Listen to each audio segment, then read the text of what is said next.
오늘 함께 나눌 말씀은 요한복음인데요. 요한복음.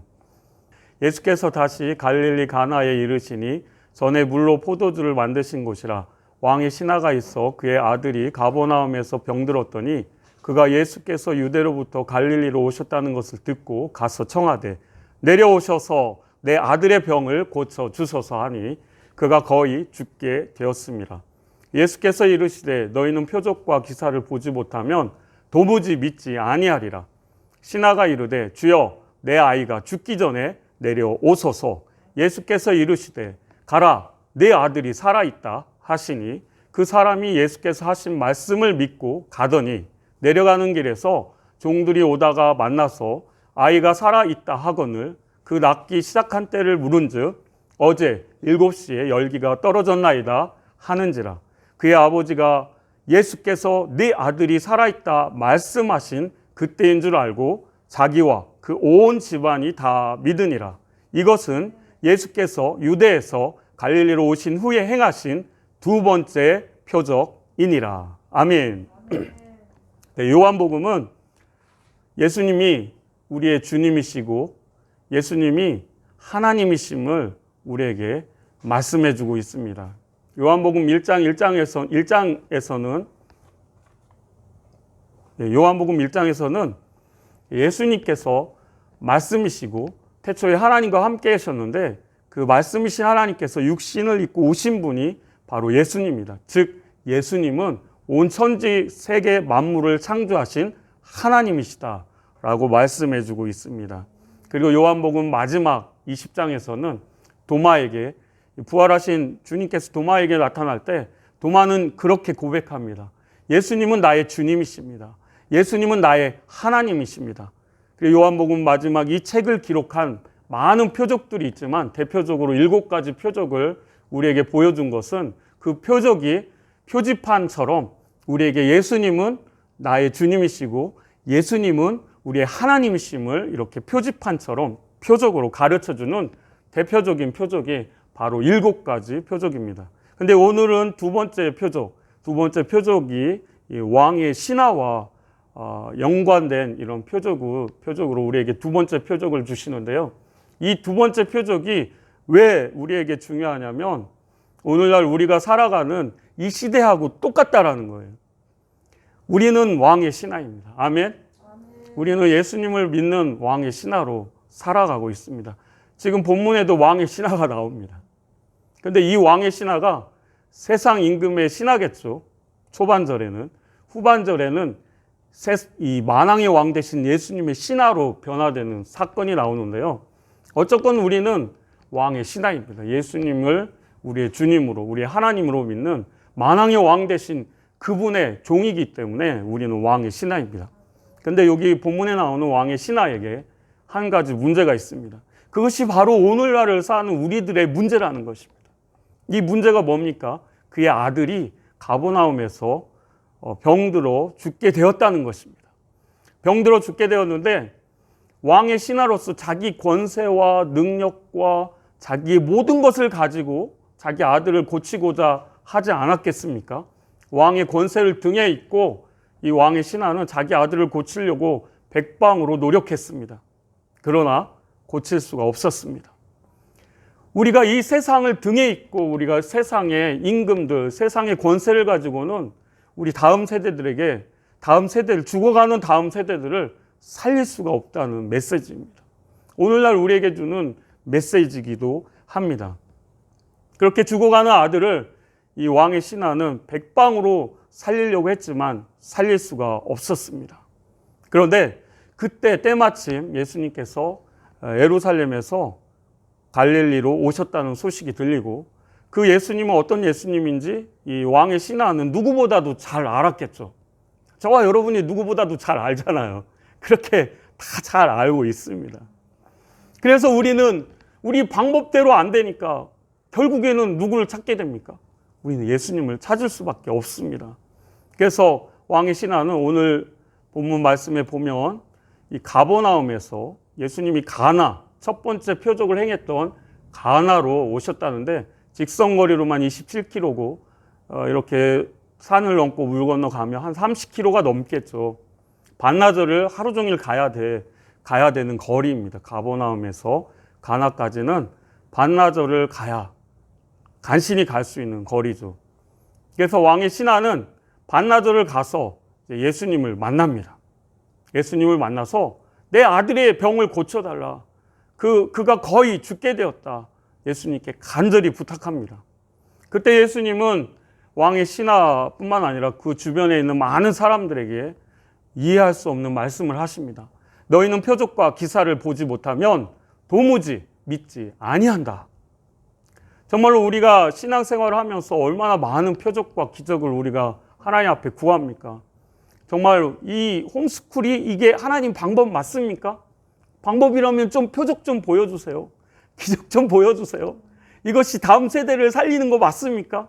아니 부모의 욕심으로 우리가 이 일을 하는 건 아닙니까? 이렇게 우리는 의구심을 가질 수밖에 없습니다.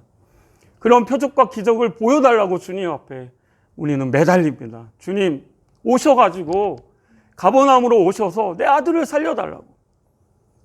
그럴 때 예수님은 핵심을 얘기합니다. 표적과 기사가 중요한 것이 아니라 뭐가 중요합니까? 말씀이 중요하다. 그 말씀하신 그분이 중요하다. 그것을 얘기해 줍니다. 그래서 그런 소리를 듣고 신하는 더욱더 간절히 부르짖습니다. 주여, 내 아이가 죽기 전에 제발 좀 내려와 주시옵소서. 그런 신하에게 예수님께서는 말씀하십니다. 가라, 내 아들이 살아있다. 여러분 같으면 갈 수 있습니까? 저는 못 갈 것 같아요. 이렇게 30km가 넘는 거리를 예수님이 마지막 방법이잖아요. 자기가 자기 계획, 자기 생각, 자기 돈, 자기 권력, 자기의 모든 것으로 아들을 살리려고 백방으로 노력했지만 전혀 소용이 없었습니다. 그래서 예수님을 모시고 와서 살리는 것이 마지막 방법이었습니다. 그런데 예수님께서는 가라는 거예요. 네 아들이 살아났으니까 가라는 거예요. 여러분이 왕의 신하라면 이 말씀을 믿겠습니까? 오늘날 우리에게도 주님은 말씀하십니다. 계속 하라는 거를, 계속 하시라는 거예요. 홈스쿨을 계속 하라. 그렇지 않으면 네 아들들, 내 자녀들이 다 죽는다. 살 것을 믿고 하라는 것입니다. 가라. 네 아들이 살았으니까 가라는 것입니다. 여기에서 성경은 간단하게 기록되어 있지만 이 성경 기록된 이면에는 왕의 신하에게 있어서는 갈 것인가 말 것인가 그 고민과 고민을 했을 것입니다. 그러나 하나님께서는 어떻게 하십니까? 예수님께서는 그 왕의 신하에게 갈 수 있도록 도와주십니다. 지금 반나절 와서 오후 1시 정도에 만났어요. 그런데 다시 돌아가야 돼요. 그러면 유대인은 저녁 6시면 하루가 지나가요. 그러면 하루를 넘어서 가버나움에 가야 돼요. 하루를 거치는 것입니다. 또 오후 내내 가지만 왕의 신하에게 있어서는 하루를 넘어가는 거리입니다. 다시 갈 수 없어요. 아니 확실한 물증을 가지고 가야 하잖아요. 예수님이라는 확실한 물증을 가지고 가야 되는데 예수님을 꼭 모시고 가야 되는데 예수님은 말씀하신 것입니다. 가라는 거예요. 네 아들이 살아있다. 근데 여러분 우리가 결론을 알잖아요. 결론을 아는데 예수님이 지금 말씀하신 이 시점에서 이 1시잖아요. 1시. 이 오후 1시. 7시는 우리나라 시간으로 오후 1시예요. 이 오후 1시에 진짜 나왔어요. 진짜 나왔어요. 주님은 말씀하시면 어제나 오늘이나 영원토록 그 효과가 있는 것입니다. 어제나 오늘이나 영원토록 효과가 있기 때문에 지금 말씀하셨을 때 예수님은 이미 왕의 신하보다 앞서서 가버나움으로 가셨던 것입니다. 가셔서 아들을 일으켜 세웠던 것입니다. 그리고 그것을 믿을 수 있도록 그 왕의 신하에게 믿음을 불어 넣어 주셨던 것입니다. 그래서 그 사람은 예수께서 하신 말씀을 믿고 드디어 갑니다. 여러분, 내려가는 길 내내 이 가버나움까지 내려가는 길이죠. 가버나움까지 올라갔다면 해안가가 있으니까 내려가는 길이잖아요. 내려가는 길 내내 한 걸음에는 예수님이 고쳐주셨다는 믿음이, 다른 한 걸음에는 정말 내 아들이 나았을까라는 의심이, 한 걸음 반, 한 걸음 걸으면 믿음이, 한 걸음 걸으면 의심이. 여러분, 오늘 우리가 홈스쿨을 할 때도 우리 자녀들을 살리고자 하는 마음이 이렇다라는 거예요. 우리는 우리 결론을 모르잖아요, 지금. 우리 자녀들이 어떻게 될지 모르잖아요. 그런데 주님은 이미 가면은 살았다는 것입니다. 이미 하면은 산다라는 것입니다. 그런데 우리는 결론을 모르고 가고 있습니다. 그러나 한 걸음은 믿음으로 가고 있고, 한 걸음은 의심 반으로 가고 있습니다. 그렇게 믿음 없는 우리의 믿음이 없습니다. 우리는 믿음이 연약합니다. 그래서 주님이 어떻게 하십니까? 종의 모습으로 그 왕의 신하에게 오십니다. 종들이 오는 거예요. 종들이 와서 그 왕의 신하를 만납니다. 왕의 신하를 만나서 아이가 살아있다는 기쁜 소식을 왕의 신하에게 전해주는 거예요. 그럼 이 종들이 누구냐는 거예요. 이 종들은 종의 모습으로 오신 예수님이십니다. 아멘. 그는 근본 하나님의 본체시지만 하나님과 동등됨을 취할 것으로 여기지 아니하시고 자기를 비워 종의 모습으로, 사람의 모습으로 오셨다라는 거예요. 그리고 우리에게 기쁜 소식을 전해주기 위해 오셨다는 것입니다. 여러분, 이것이 복음입니다. 우리가 예수님 아니면 우리가 이 홈스쿨을 할 수 없습니다. 이 홈스쿨을 하기 위해서는 이 예수님을 우리가 붙잡아야 됩니다. 우리의 믿음이 연약한 우리의 믿음을 아시고 예수님은 종의 모습으로 오셔서 기쁜 소식을 말씀해 주십니다. 그럴 때 왕의 신하는 힘이 생기는 거예요. 뜻하지 않게 장갑도 목사님을 통해서 우리 아이들 홈스쿨 하는 우리 아이들이 정말 우리는 믿음 반 의심 반으로 계속 가고 있거든요. 그런데 와서 주님이 그 모습으로, 종의 모습으로 오셔서 섬겨주시는 거예요. 아멘. 그리고 이렇게 귀하신 집사님들 통해서 오셔가지고 섬겨주시는 거예요. 그러니까 우리는 이 길을 나 혼자 가는 길인 줄 알았는데 주님이 종의 모습으로, 우리 사람의 모습으로, 우리 형제의 모습으로, 우리 자매의 모습으로, 같은 우리 동역자의 모습으로, 우리는 다 그분의 지체잖아요. 그분의 몸이라는 것입니다. 그러면 우리 몸 다 예수님 아닙니까? 예수님이 오셔서 우리의 연약한 믿음을 붙잡아 주십니다. 그 낫기 시작한 때를 물어보니까 어제 7시라는 거예요. 지금 이 6시, 그러니까 우리나라 시간으로 6시면 하루가 지나가는 거죠. 그럼 이 유대인 시간으로는 12시예요. 12시가 되면 하루가 지나가는 거예요. 그러니까 우리나라 시간으로 오후 6시 넘게 아직 가버나움에 못 간 거예요. 그러니까 하루는 지나갔는데 가버나움은 아직 도착하지 못했을 때 종들이 와서 말하는데 어제 그 7시, 그 어제 7시는 바로 예수님을 만난, 그 오후에 예수님을 만난 그 시간인 거예요. 여러분, 유대인의 시간을 이해하지 못하면 이게 뭐 다음 날로 우리가 이해하는데 같은 시간 선상에 있다라는 것입니다. 우리에게는. 그러나 이것은 우리에게 뭘 보여줍니까? 우리가 믿음을 가지고 시작했지만 우리의 믿음이 없음을 주님은 종들의 모습으로 와서 도와주실 뿐만 아니라 주님은 또 어떻게 하십니까? 우리의 믿음 없음이 하루를 넘어가기 어렵다는 것입니다. 오늘 은혜 많이 받았다고 내일을 또 믿음으로 살 수 없는 우리입니다. 그런데 주님은 그때마다 와서 도와주신다고 이렇게 도와주신다는 것입니다. 그의 아버지가 예수께서 내 아들이 살아있다 말씀하신 그때인 줄을 알고 자기와 온 집안이 다 믿게 됩니다. 이 표적은 정말 예수님이 하나님이시구나, 예수님이 나의 주님이시구나, 나의 주관자시구나, 나의 하나님이시구나, 정말 만왕의 왕이시구나, 나는 이제 세상의 신하가 아니라 나는 예수님의 신하라는 것입니다. 아멘. 저와 여러분이 예수님의 신하인 줄 믿습니다. 우리 예수님의 신하가 되어야 됩니다. 우리는 진정한 왕의 신하가 되어야 됩니다. 예수께서 유대에서 갈릴리로 오신 후에 행하신 이 두 번째 표적이 정말로 오늘날 사는 저와 여러분, 홈스쿨하는 저와 여러분에게 필요한 말씀인 줄 믿습니다. 우리가 이 구문을 한번 쭉 같이 읽어보겠습니다. 시작. 세상과 동행하는 자는 멸망으로 나아가고 주님과 동행하는 자는 생명으로 나아간다. 오늘 주님과 동행하는 생명으로 나아가는 우리 홈스쿨이 되어야 될 줄 믿습니다. 같이 읽어보겠습니다. 믿음으로 말미암아 그리스도께서 너희 마음에 계시게 하시었고, 아멘. 너는 나를 본고로 믿느냐? 보지 못하고 믿는 자들은 복되도다. 아멘. 우리 읽는 김에 이 구절까지 읽어보겠습니다. 시작. 믿음은 좁은 문입니다. 멸망으로 인도하는 문은 크고 그 길이 넓어 그리로 들어가는 자가 많습니다. 그러나 생명으로 인도하는 문은 좁고 길이 협착하여 찾는 자가 적어 오직 예수님과 동행합니다. 예수님과 동행하는 좁은 문은 비록 길이 협착하지만 천국 길입니다. 그러므로 믿음은 좁은 문과 같습니다. 아멘. 여러분, 저희 가정이 홈스쿨을 시작할 때 다른 것 없었습니다. 다른 것 없고 우리가 홈스쿨을 시작하게 된 이유는 오직 믿음이었습니다. 정말로 이 시대의 교육이 우리 자녀들에게 믿음을 주지 않습니다. 그래서 우리는 지금 어떤 상태입니까?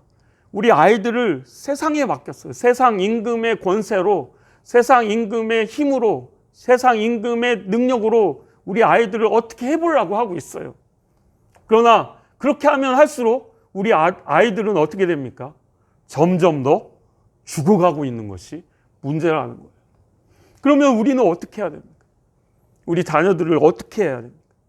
그래서 이 고민으로 우리가 홈스쿨과 대안학교, 기타 여러 가지 갈등과 고민을 하지 않습니까?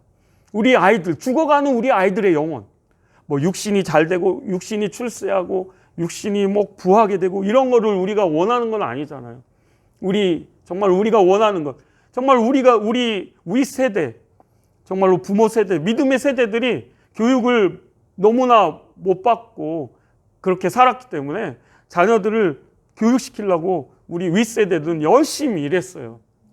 그런데 그 결과는 뭡니까? 부모 세대를 거역하고 그리고 믿음을 떠나는 그런 참담한 결과가 놓아지지 않, 그런 결과들을 우리가 보지 않습니까? 왜 그렇습니까? 우리가 우리 자녀들에게 믿음을 주지 않아서 그렇습니다. 이 믿음을 계승해야 되는데, 신앙을 계승해야 되는데 엉뚱한 세상에 있는 모든 것을 구하고 찾고 그것을 자녀에게 주는 것이 자녀가 사는 길이고 자녀가 잘 되는 길이라 우리가 착각했습니다.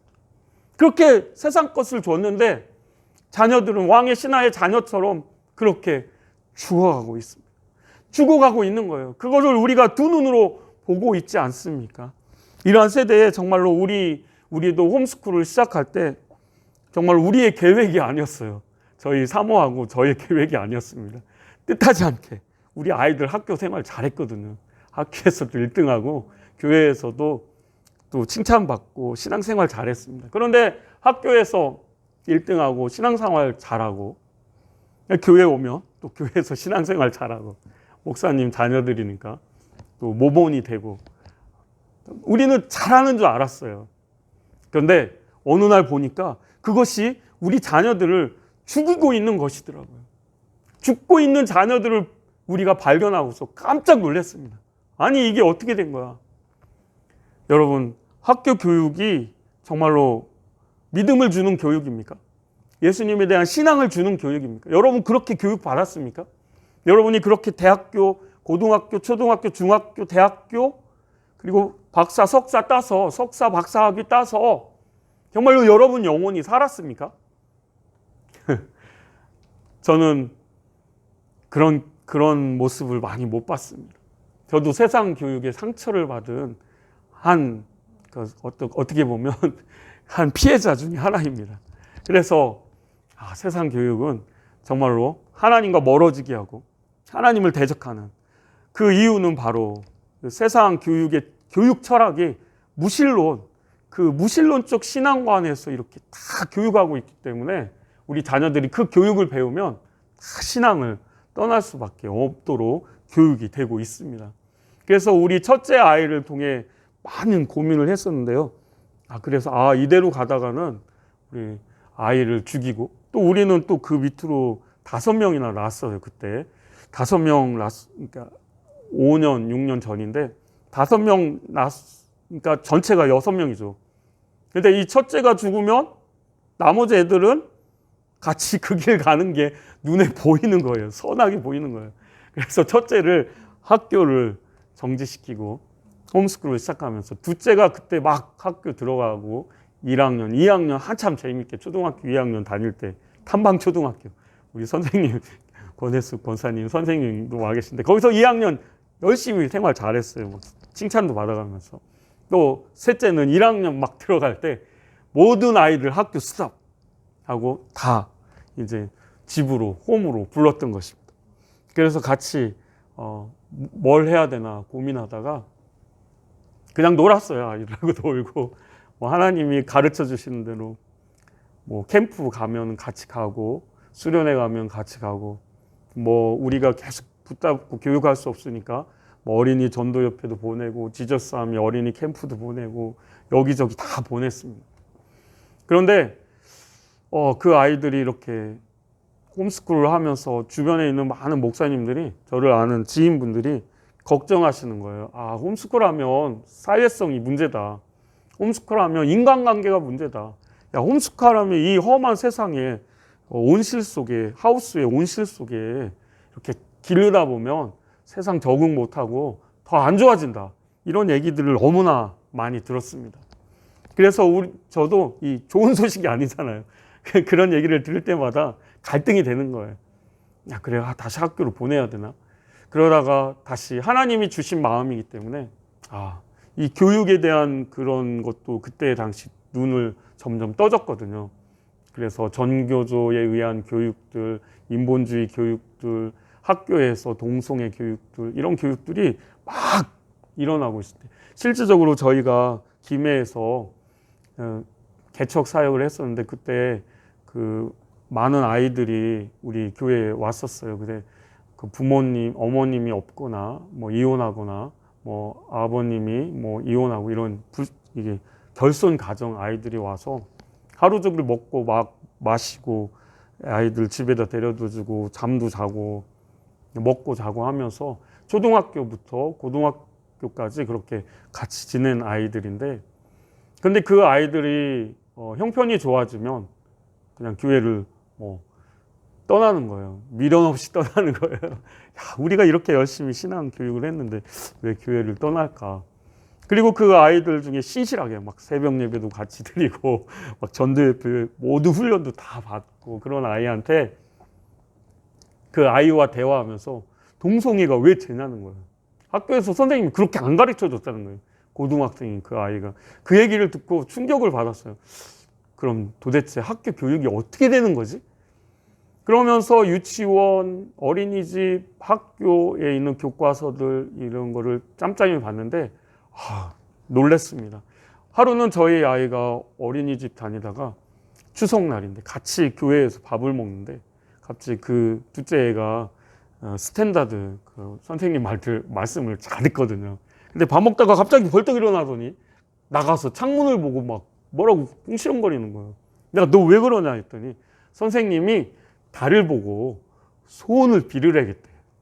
그래서 그걸 실천하는 거예요. 아니, 기독교 이념으로 가르치는 어린이집에 보냈는데 거기에서도 그러는 거예요. 선생님마다 또 차이가 있어요. 또 거기에서 또 교육 프로그램, 교육 과정에 그런 과정이 있나 봐요. 그리고 어디에는 뭐 이 문제에 뭐 도끼를 떨어뜨렸는데, 이 도끼를 뭐 얻기 위해 산신령한테 기도문을 쓰라는 거예요.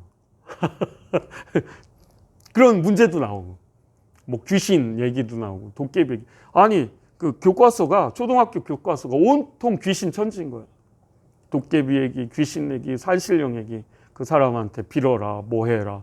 다 이 미신에게 우상 숭배하는 교육을 강요하는 거예요.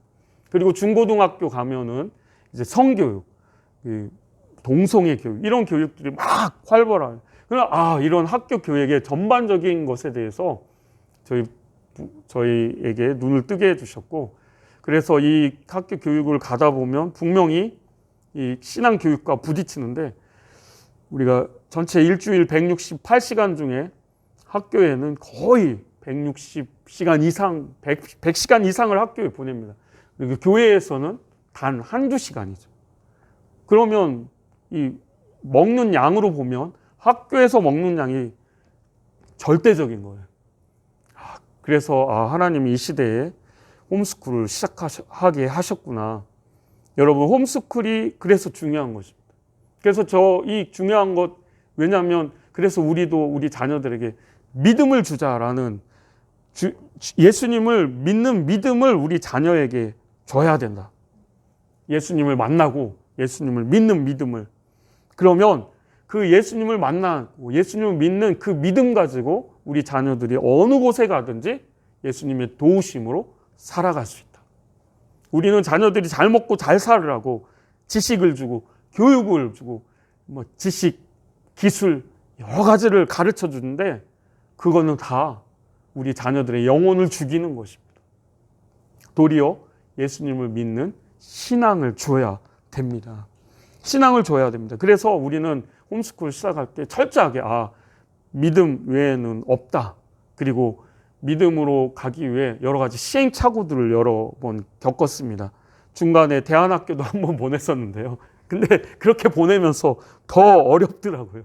대안학교 이렇게 한번 경험하면서 이게 더 그동안 홈스쿨 하면서 다 잦아졌던 것도 와르르 무너지더라고요. 한순간에 무너지더라고요. 그래서 6개월 다니다가 다시 스탑하고 이렇게 다시 모았는데 대안학교의 문제점은 수업료가 비싸죠.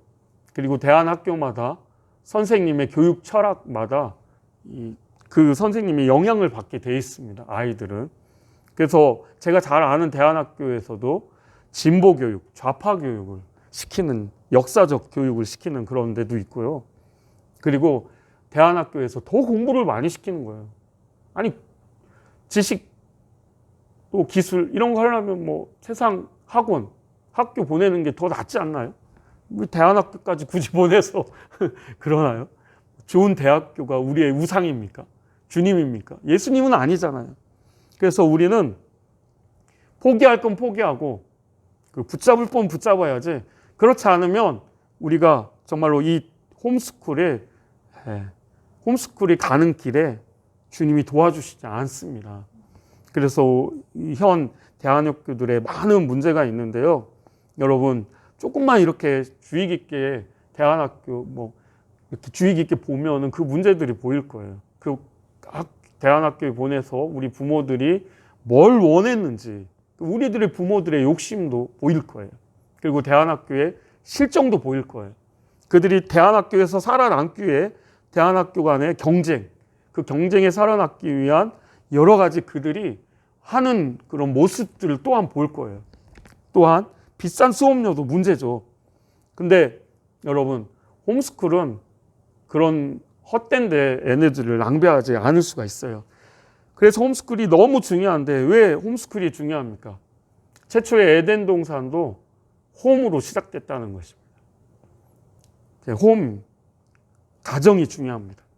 홈스쿨을 통해 먼저 부모 관계가 회복돼야 돼요. 아버지와 그러니까 아내와 남편의 관계가 회복돼야 될 줄 믿습니다.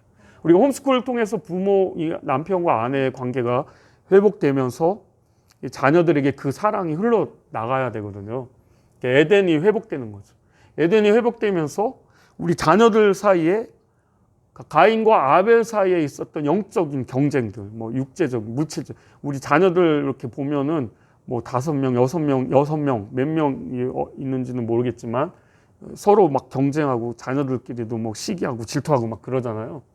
그런 관계도 이제 풀어낼 수가 있어요. 왜냐하면 가정이 함께 하니까요.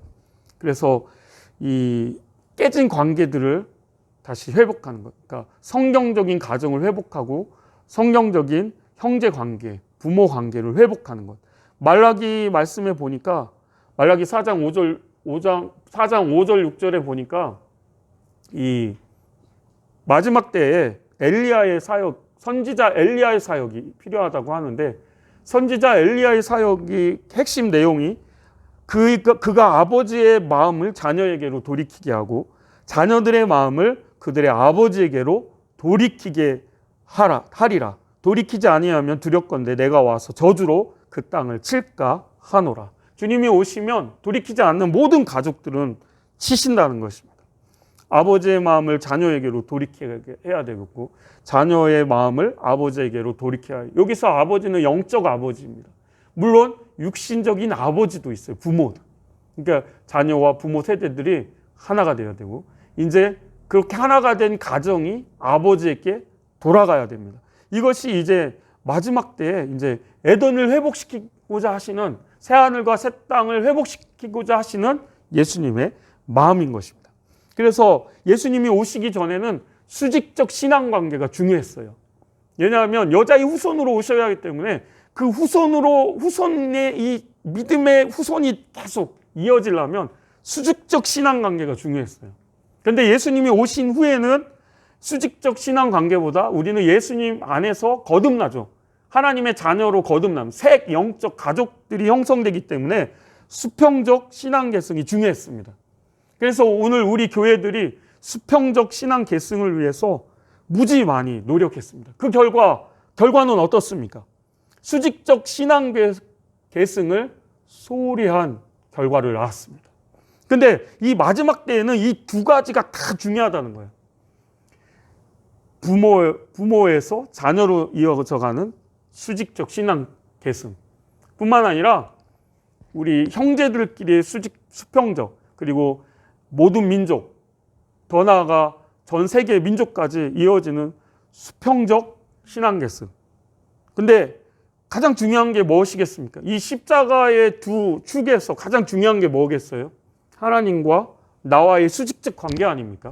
그래서 이 수직적 관계는 십계명의 5계명과도 연결되고 이 5계명과 연결되는 이 수직적 신앙 계승은 하나님이 너무나 중요하게 여기는 것입니다. 그래서 레위기에서 보면은 레위기 말씀에서 보면 레위기 19장 1절 3절에서 보면 여호와께서 모세에게 말씀하여 이르시되 너는 이스라엘 자손의 온 회중에게 말하여 이르라 너희는 거룩하라 이는 나 여호와 너희 하나님이 거룩함이라. 그러니까 하나님이 거룩하니까 내 자녀인 너희도 거룩하라는 거예요. 근데 3절에 가면 너희 각 사람은 부모를 경외하라고 합니다. 여기서 나오는 경외는 하나님을 경외하는 그 경외의 단어를 씁니다. 부모를 경외하는 것이 그러니까 수직적 신앙 계승이 그렇게 중요하다는 거예요. 부모를 경외하는 것이 하나님을 경외하는 지름길이다. 그리고 나의 안식을 지키라. 나는 너희 하나님 여호와. 여기서 안식은 뭡니까? 지금 우리 자녀들도 너무 바빠요. 부모들도 너무 바쁘고 부모와 자녀들이 같이 모여서 이 안식이라는 샤밧이라는 개념은 모든 것을 멈추고 가족이 하나가 되는 시간이에요. 누구 안에서? 하나님 아버지 안에서. 근데 그거 다 깨졌다는 거예요. 안식이 다 깨졌다는 거예요. 그래서 지금 우리가 이 시대에 정말로 중요한 것은 수직적 신앙 계승입니다. 물론 수평적 신앙 계승도 중요합니다. 수평적 신앙 계승은 예수님이 지상 명령이기 때문입니다. 너희는 모든 민족으로 제자 삼아 아들과 성령의 이름으로 세례를 베풀고 내가 너희에게 분부한 모든 것을 가르쳐 지키게 하라. 가르쳐서 지키게 하는 것.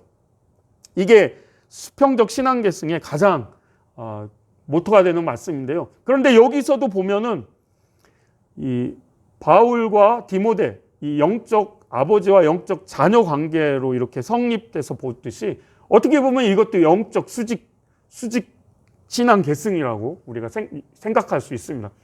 일단은 수직적 신앙 계승이 돼야 수평적 신앙 계승이 우리에게 또한 이루어질 수 있기 때문에 우리는 먼저 정말로 중요한 이 수직적 신앙 계승에 우리가 힘을 다해야 될 줄 믿습니다. 예, 그래서 오늘 말씀에서 보면은 왕의 신하가 자신의 아들이 죽어가는데 그것이 오늘날 우리들의 문제라는데 그러면 저와 여러분은 누구의 신하입니까? 세상 임금의 신하입니까? 아니면 하나님 아버지 만왕의 왕 대신 예수님의 신하입니까? 예수님의 신하라면 예수님의 말씀을 지켜 따라야 될 줄 믿습니다. 그것이 보이지 않아도 그 결론을 우리가 몰라도 우리는 그것을 믿고 가야 됩니다. 그런데 그것은 가정이 회복되는 것이고 가정이 하나님 아버지 안에서 샤밧, 안식을 누리는 것입니다. 그것이 믿음 안으로 생긴 거예요. 여러분 예수님이 오시기 전에는 왜 수직적 신앙 계승이 중요했어요? 혈통적으로 예수님이 이 땅 가운데 여자의 후손으로 오셔야 되기 때문에 중요합니다. 근데 예수님이 오신 이후에는 왜 수평적 신앙 계승이 우리 교회들이 열심히 했습니까? 그것은 누구라도 예수님을 믿고 영접하며 하나님의 자녀가 되고, 그래서 우리 모두는 다 수평적으로 다 하나님의 자녀라는 거예요. 뭐 처음 된 자가 있고 나중 된 자가 있겠지만 다 하나님의 자녀라는 거예요. 그래서 우리는 계속 영적인 출산, 영적인 거듭남을 위해서 이 수평적 신앙 계승에 힘써야 되는데요. 근데 이 두 가지가 다 따로따로가 아니라 두 가지가 하나라는 것입니다. 우리 가족 안에서부터 회복이 있고, 그 회복을 통해 우리 자녀들이 회복되고, 우리 자녀들이 회복돼서 그 주변에 있는 사람들에게 모델이 되고 모범이 돼서, 그렇게 되면 어떻게 됩니까? 오늘 왕의 신하는 어떻게 됐죠? 그와 그의 모든 가족이 믿게 되었다. 그 온 집이, 53절에 보니까 그 온 집이, 자기와 그 온 집이 다 믿게 되었다. 그의 온 집이. 이제 아들이 살아나니까 가정이 살아나. 그의 이웃, 그의 친척, 그의 일가 친척이 다 살아나는 것입니다. 아멘. 이게 육신적인 친척만 살아나는 게 아니라 이제 영적인 우리 가족들도 살아나는 말씀이 되어야 될 줄 믿습니다. 우리는 이 두 가지 표적을 위해 이 두 번째 표적을 우리가 붙잡고 나아가는 저와 여러분의 삶이 되길 바랍니다. 오늘날은 현재는 포스트 모던 시대입니다. 그래서 이 포스트 모던 시대에는 절대 가치가 다 무너지고 있습니다. 그래서 이 가족의 개념도 이제 심각하게 파괴되고 있습니다.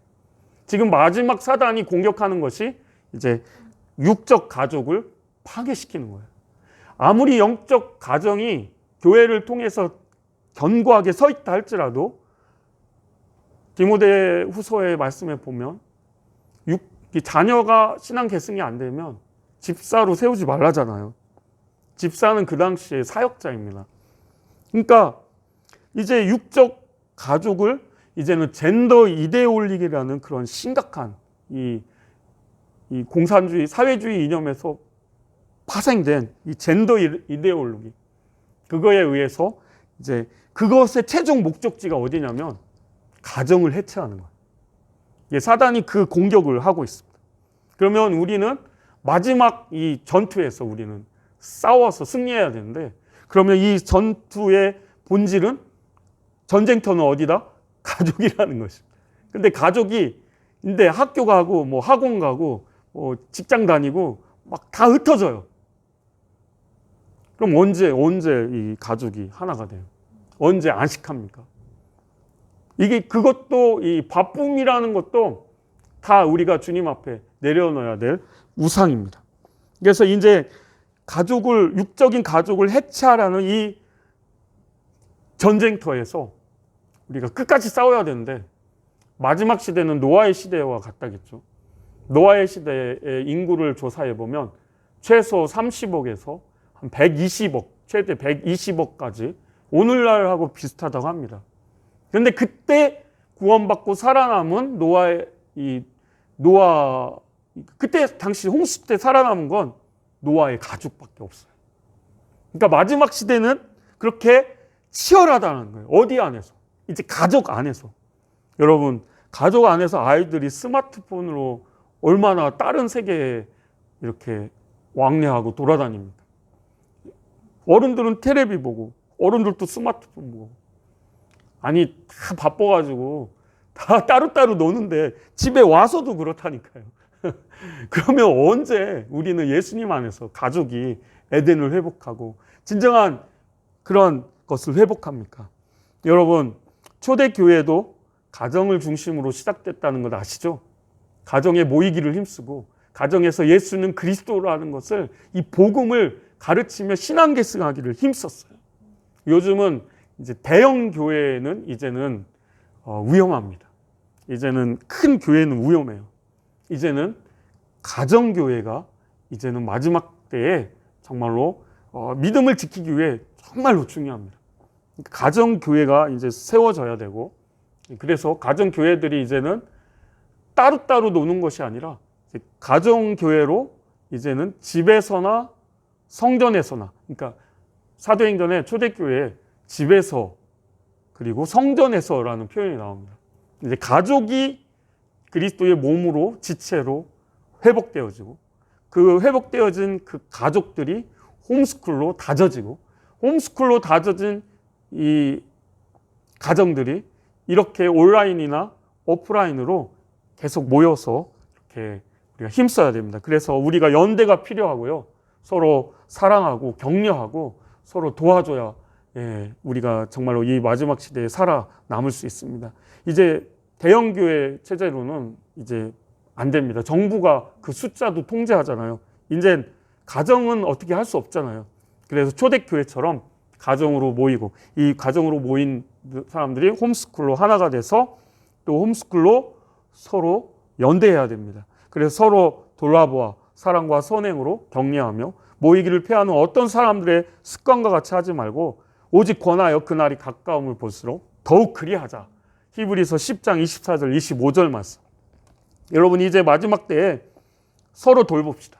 우리 홈스쿨이 서로 돌봐야 돼요. 이렇게 집사님, 권사님들, 또 목사님들 힘써서 이렇게 막 네트워크하고 있는데 이 네트워크가 중요합니다. 이 촘촘한 네트워크, 이 그물이 되어야 됩니다. 이 그물이 될 때 이 깊은 곳에 이 그물을 던지면 이 물고기들이 잡히는 거예요. 아멘. 그러니까 우리 이 네트워크가 물고기 잡는 그물이에요. 이 시대에 죽어가는 가정들을 회복하고 도전 줘서 불러들이고 그래서 하나가 되고 그래서 서로 돌보고 서로 격려하고 그렇게 돼야 될 줄 믿습니다.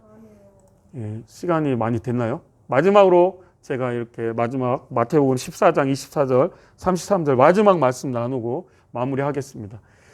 이 장면은 이제 갈릴리 바다 한가운데 제자들이 풍랑 속에서 고통하고 죽어가고 있었어요. 고난을 당하고 있었어요. 밤새도록 물을 푸고 배가 뒤집어지지 않으려고 풍랑 속에서 살아남기 위해 사투를 벌이고 있었을 때 밤 4경에 그러니까 새벽 3시에서 6시 사이에 예수님이 그 풍랑 속 한가운데로 예수님이 바다 위를 걸어서 제자들에게 오십니다. 왜 오십니까?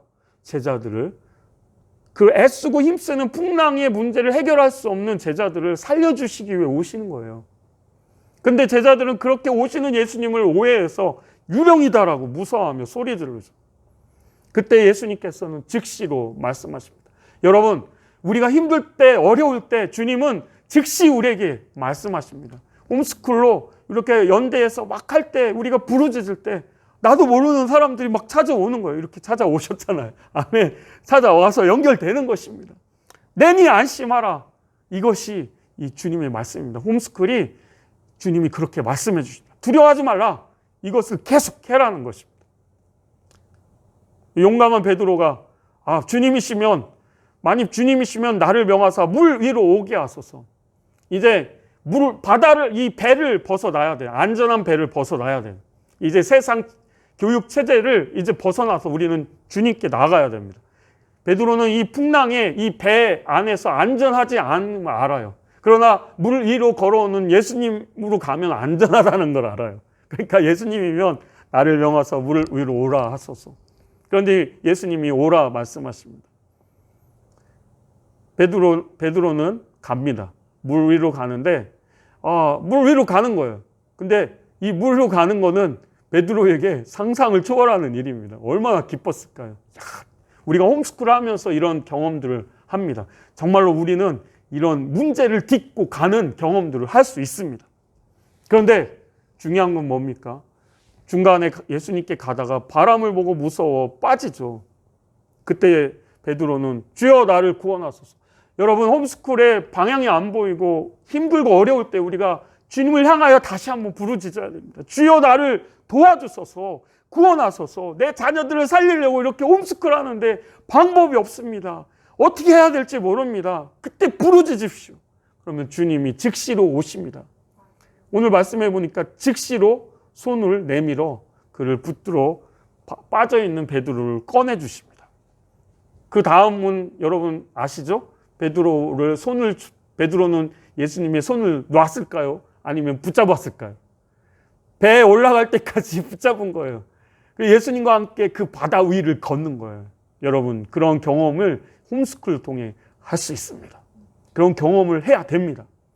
그럴 때 세상은 배 탔을 때 다른 제자들은 예수께 절하며 진실로 하나님의 아들이라고 선포한 것처럼 세상은 정말로 예수님이 하나님의 아들이심을 저와 여러분의 홈스쿨을 통해서 세상에게 그렇게 우리는 복음을 선포할 수 있습니다. 그때까지 우리가 힘을 내고 정말로 힘들고 어려울 때 왕의 신하처럼 정말 아들이 살았을까? 이 방법이 맞나? 방법이 맞을 거야. 갈등할 때 주님이 도와주십니다. 우리가 주님을 바라보지 못하고 세상의 풍랑을 보고 바람을 보고 문제를 보다가 다시 빠져들더라도 우리는 주님 앞에 주여 구원하소서 이렇게 외쳐야 됩니다. 그러면 주님이 즉시로 우리를 건져주십니다. 그리고 의심하지 말라고 말씀해 주셔요. 가르쳐 주십니다. 야, 홈스쿨의 핵심은 대안학교가 아니야. 세상 교육이 아니야. 세상에서 잘 먹고 잘 사는 학벌 좋은 것이 아니야. 그건 다 멸망의 길이야. 왜 의심하니? 믿음을 가지고 가라는 것입니다. 그러면 여러분, 그렇게 믿음을 주님이 얘기했어요. 그러면 이제 배 다시 돌아갈 때 베드로는 어떻게 돌아갔겠어요? 예수님을 꽉 붙잡고 돌아가지 않겠습니까? 이제 우리 홈스쿨이 혼자가 아니에요. 예수님이 함께 합니다. 예수님이 사랑하는 예수님이 여러분과 함께 합니다. 가정들마다 함께 하십니다. 그 문제의 현장까지 주님은 즉시 오셔서 즉시 손 붙잡아 주십니다. 그리고 여러분은 혼자가 아닙니다. 이제 하나님의 사람들을 통해서 이제 권사님, 목사님들을 통해서 이제 네트워크를 시켜주는 거예요. 서로 연결시켜주고 이제 점점 커질 거예요. 하나님의 일이면 하나님이 하시는 것입니다. 그래서 세상이 이제 보게 되는 거예요. 우리 자녀들도 믿음으로 키우고 싶은데 대안을 찾지 못한 많은 사람들이 이제 보게 되는 거예요. 저기에 예수님이 계시구나. 저기에 예수님이 있구나. 그래서 예수님이 있는 곳에 우리가 모든 것을 투자해야 된다. 그래서 이 홈스쿨이 정말로 가정을 회복시키고 이 나라와 민족을 살리며 죽어져가는 자녀들을 살리고 정말로 이 마지막 때 정말로 험한 이 세파와 파도가 있는 이 문제의 한복판에 서 있는 저와 여러분이 주님 의지하고 나아가야 할 유일한 방법이고 길인 줄 믿습니다.